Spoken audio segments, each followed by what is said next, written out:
Everyone in Vietnam could be a Viet Cong, and fear inhabited every American soldier. Every child, every monk could be a guerrilla agent. The soldiers had been educated this way, and they saw enemies everywhere. I'd tried to express my sympathy to the soldier, but as soon as he'd heard the word Viet Cong, he'd been overwhelmed by his fear and went for his gun.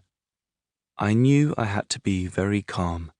I practiced breathing in and breathing out very deeply and then said, "No, I am waiting for my plane to go to Da Nang to study the flooding and see how I can help." I had a lot of sympathy for him, and this came through in my voice.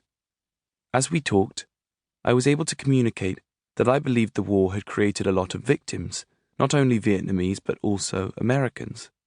The soldier calmed down as well, and we were able to talk. I was safe because I had enough lucidity and calm. If I had acted out of fear, he would have shot me out of his fear. So don't think that dangers come only from outside. They come from inside. If we don't acknowledge and look deeply at our own fears, we can draw dangers and accidents to us. We all experience fear, but if we can look deeply into our fear, we will be able to free ourselves from its grip and touch joy. Fear keeps us focused on the past or worried about the future. If we can acknowledge our fear, we can realize that right now, we are okay. Right now, today, we are still alive and our bodies are working marvelously.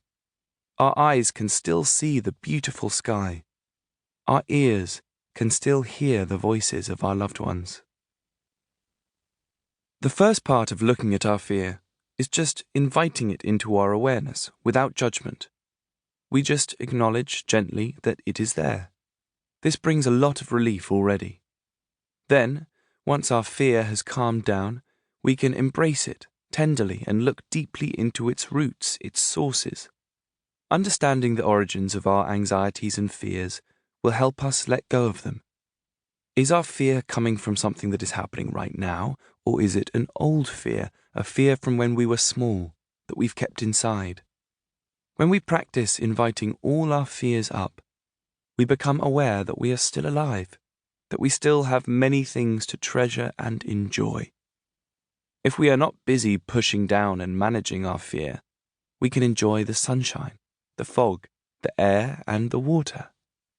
If you can look deeply into your fear and have a clear vision of it, then you really can live a life that is worthwhile.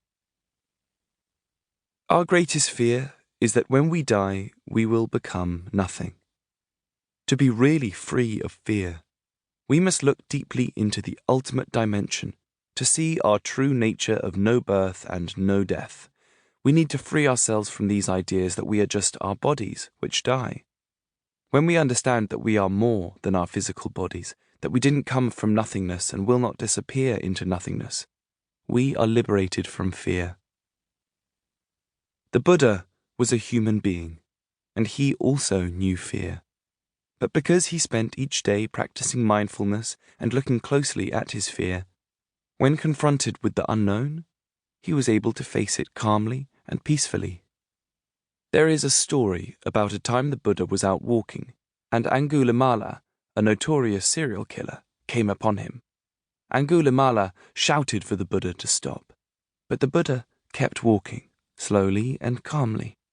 Angulimala caught up with him and demanded to know why he hadn't stopped. The Buddha replied, "Angulimala, I stopped a long time ago. It is you who have not stopped." He went on to explain, "I stopped committing acts that cause suffering to other living beings. All living beings want to live. All fear death.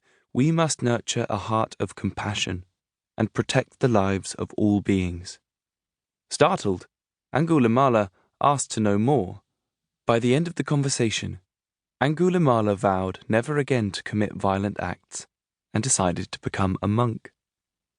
How could the Buddha remain so calm and relaxed when faced with a murderer? This is an extreme example, but each of us faces our fears in one way or another every day. A daily practice of mindfulness can be of enormous help. Beginning